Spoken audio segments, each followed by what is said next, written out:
Hello નમસ્કાર વિદ્યાર્થી મિત્રો, વેદ ડિજિટલ એજ્યુકેશનમાં આપનું હાર્દિક સ્વાગત છે। આજે આપણે ધોરણ 9 વિષય સામાજિક વિજ્ઞાનની અંદર 14મું ચેપ્ટર ભારત સ્થાન ભૂસ્તરીય રચના અને ભૂપૃષ્ઠ 2 જેનું સ્વાધ્યાય સોલ્યુશન જોવાના છે। તો ખાસ ચેનલમાં નવા હોય તો ચેનલ સબસ્ક્રાઇબ કરી બાજુમાં બેલ આઇકનને પ્રેસ કરો જેથી તમને અવનવા વિડીયોની માહિતી તેમજ નોટિફિકેશન છે મળી શકે। વિડીયો લાઈક કરો અને હા તમારા મિત્રો દોસ્તોને ચોક્કસથી શેર કરજો। તો લઈએ 14મું ચેપ્ટર ભારત સ્થાન ભૂસ્તરીય રચના અને ભૂપૃષ્ઠ ભાગ 2 જેનું શું જોવાના છે સ્વાધ્યાય સોલ્યુશન। તો પ્રશ્ન 1, નીચે આપેલા પ્રશ્નોના ટૂંકમાં ઉત્તર લખો। પહેલું, હિમાલય પર્વત શ્રેણીઓમાં કયા કયા ઘાટ આવેલા છે? તો હિમાલય પર્વત શ્રેણીમાં સિપકીલા, જેલાપલા, નાથુલા વગેરે ઘાટ આવેલા છે। રેગોલિથ એટલે શું? તો ભૂમિ આવરણમાં ખડકોના નાના મોટા ટુકડા, કાંકરા, માટી, રજ વગેરે હોય છે જેને રેગોલિથ કહેવામાં આવે છે અને રેગોલિથમાં શરૂઆતમાં ફક્ત જૈવિક દ્રવ્યો હોય છે। ખડકોના મુખ્ય કેટલા અને કયા કયા પ્રકારો પડે છે? તો ખડકોના મુખ્ય 3 પ્રકારો પડે છે: આગ્નેય ખડકો, પ્રસ્તર અથવા તો નિક્ષેપકૃત ખડકો અને રૂપાંતરિત ખડકો। ચોથું, જમીન નિર્માણની પ્રક્રિયા વિશે જણાવો। તો તાપમાનમાં મોટા ફેરફારો, વરસાદ, હિમ, હવા, વનસ્પતિ, જીવજંતુઓ વગેરે પરિબળોની અસરથી ખડકોનું ખવાણ થાય છે। તેનાથી ખડકોની ઉપરની સપાટીનો ભૂકો બની ભૂમિ આવરણ રચાય છે। તેમાં ખડકોના ટુકડા, કાંકરા, માટી, રજ વગેરે હોય છે જે રેગોલિથ કહેવાય છે। તેમાં જૈવિક દ્રવ્યો, હવા અને પાણી ભળીને જમીન બને છે। નીચેની શબ્દ સંકલ્પના સમજાવો। નિક્ષેપણ. પેલું, નદી, હિમનદી, પવન, દરિયાના મોજા જેવા ઘસારાના પરિબળો દ્વારા થતો કાંપ માટીનો પથરાટ નિક્ષેપણ કહેવાય છે। અને બીજું, પૂરના મેદાનો, નદી વચ્ચેના ટાપુઓ, નદીના મુક્ત ત્રિકોણ પ્રદેશો એટલે કે ડેલ્ટા વગેરે ઘણા ભૂમિ સ્વરૂપો નિક્ષેપણથી રચાય છે। બાંગર, તરાઈની દક્ષિણે નદીઓના જૂના કાપના થર બાંગર કહેવાય છે। કાપના નિરંતર થતા જમાવને કારણે તે નવા પૂરના મેદાનોથી થોડીક ઊંચાઈ આવેલા પગથિયા સમાન દેખાય છે। ખનિજ, નિશ્ચિત અણુરચના, અમુક ચોક્કસ રાસાયણિક બંધારણ અને સમાન ગુણધર્મ ધરાવતા ઘન, પ્રવાહી કે વાયુ પદાર્થોને ખનિજ કહે છે। વિદ્યાર્થી મિત્રો, તમારે આ સરસ મજાના સ્વાધ્યાય સોલ્યુશનની પીડીએફ જોતી હોય કે પછી તમારે અન્ય વિષયના વિડીયો લેક્ચર જોતા હોય, બરાબર, તો આ તમને બધું જ વેદ ડિજિટલ એજ્યુકેશન નામની એપ્લિકેશન જે Google play store game download કરો છો તો ત્યાં જઈને વિદ્યાર્થી મિત્રો તમે ડાઉનલોડ કરી શકશો, બરાબર, જેમાં સ્વાધ્યાય, અભ્યાસ, અસાઇનમેન્ટ, મટીરિયલ, વિજ્ઞાન અને એસએસનું વાંચવા માટેનું રંગીન ચિત્ર સાથેનું, બરાબર, અસાઇનમેન્ટ, એકમ કસોટી બધું જ તમને ત્યાંથી મળી જશે। તો આપણી એપ્લિકેશન અત્યારે ડાઉનલોડ કરો, ઓપન કરો, તમારે જઈને મોબાઈલ નંબર નાખી સેન્ડ ઓટીપી કરો એટલે પેજ ખુલે। એમાં પેડ કોર્સમાં ધોરણ પ્રમાણે તમારી પીડીએફ એક્ઝામ પેપરમાં તમારા પેપરો મેળવી શકશો। 3 થી 12 માં 3 થી 12 ધોરણના વિડીયો એમાં તમારું ધોરણ તમારે પસંદ કરવાનું, વિષય પસંદ કરવાનો, પાઠવાઇઝ વિડીયો જોઈ શકો છો। ખડક, પૃથ્વીના પોપડામાં જે ભૂ કવચમાં આવેલા બધા જ ઘન પદાર્થોને ભૂશાસ્ત્રીની ભાષામાં ખડક કહેવાય। જમીન, તાપમાનમાં મોટા ફેરફારો, વરસાદ, હિમ, હવા, વનસ્પતિ, જીવજંતુઓ વગેરે પરિબળોની અસરથી ખડકોનું ખવાણ થાય છે। તેનાથી ખડકોની ઉપરની સપાટીનો ભૂકો બની ભૂમિ આવરણ રચાય છે। તેમાં ખડકોના ટુકડા, કાંકરા, માટી, રજ વગેરે હોય છે જે રેગોલિથ કહેવાય છે। તેમાં જૈવિક દ્રવ્યો, હવા અને પાણી ભળીને જમીન બને છે।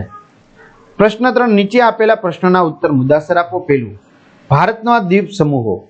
ભારતમાં 2 દ્વીપ સમૂહો ધરાવે છે, એક લક્ષદ્વીપ ટાપુઓ અને બીજું અંદામાન તથા નિકોબાર ટાપુઓ। આ બંને દ્વીપ સમૂહોની ઉત્પત્તિ જુદા જુદા પ્રકારે થઈ છે। લક્ષદ્વીપ ટાપુઓ અરબ સાગરમાં કેરળના કિનારાથી 280 થી 480 કિલોમીટર દૂર આવેલા છે।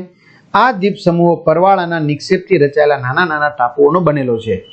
તેમાંના ઘણાનો આકાર ઘોડાની નાળ જેવો છે। આ પ્રકારના પરવાળાના દ્વીપોને એટોલ કહે છે અને લક્ષદ્વીપ સમૂહમાં કુલ 27 ટાપુઓ છે જેમાંના 11 પર વસ્તી છે। અંદામાન અને નિકોબાર ટાપુઓ બંગાળની ખાડીમાં કલકત્તા અને ચેન્નઈથી લગભગ 1200 કિલોમીટરના અંતરે આવેલા છે। આ ટાપુઓ લક્ષદ્વીપ ટાપુઓ કરતા મોટા સંખ્યામાં વધુ અને વધારે વિસ્તૃત ક્ષેત્રમાં પથરાયેલા છે। નાના મોટા કુલ 572 ટાપુઓમાંથી અંદમાન જૂથના કુલ 25 ટાપુઓ અને નિકોબાર જૂથના કુલ 13 ટાપુઓ પર વસ્તી છે। બાકીના ટાપુઓ નિર્જન છે। આ ટાપુઓ નિમજ્જન પર્વત શ્રેણીઓના શિખરો છે। એ પૈકી કેટલાક જ્વાળામુખી ક્રિયા દ્વારા બનેલા છે। આમાંના કેટલાક દ્વીપોની લંબાઈ 60 થી 100 કિલોમીટર જેટલી છે। નિકોબાર દ્વીપ સમૂહ લગભગ 350 કિલોમીટરના અંતરમાં ફેલાયેલો છે। અંદમાન નિકોબાર દ્વીપ સમૂહ દેશની વ્યૂહાત્મક સુરક્ષાની દ્રષ્ટિએ ઘણા મહત્વપૂર્ણ છે. બીજું, ભારતની જમીનના પ્રકારો જણાવી વિસ્તૃત માહિતી આપો. તો ભારતની જમીનોને 6 પ્રકારોમાં વહેંચવામાં આવી છે. કાપની જમીન, કાળી કે રેગુર જમીન, રાતી જમીન, પડખાઉ કે લેટેરાઇટ જમીન, પર્વતીય જમીન અને રણ પ્રકારની જમીન. તો કાપની જમીન. કાપની જમીન દેશના મોટા ભાગના વિસ્તારોમાં જોવા મળે છે. તે મુખ્યત્વે ઉત્તરના મેદાનો, કિનારાના મેદાનો અને છત્તીસગઢના બેસિનમાં આવેલી છે. કાપની જમીનના 2 પ્રકાર છે, ખદર અને બાંગર. નદીઓના નિક્ષેપથી બનેલી નવા કાપની જમીન ખદરના નામે ઓળખાય છે. આવી જમીનો મોટી નદીના નજીકના ક્ષેત્રોમાં જોવા મળે છે. નદીઓના ઉપરવાસમાં આવેલી જૂના કાપની જમીનો બાંગર કહેવાય છે. ખદર જમીન પ્રમાણમાં રેતાળ અને આછા રંગની હોય છે, જ્યારે બાંગર જમીન ચીકણી અને ઘેરા રંગની હોય છે. કાપની જમીનની ફળદ્રુપતા જુદી જુદી જગ્યાએ ભિન્ન ભિન્ન હોય છે, પરંતુ એકંદરે આ જમીન ઘણી ઉપજાઉ હોય છે.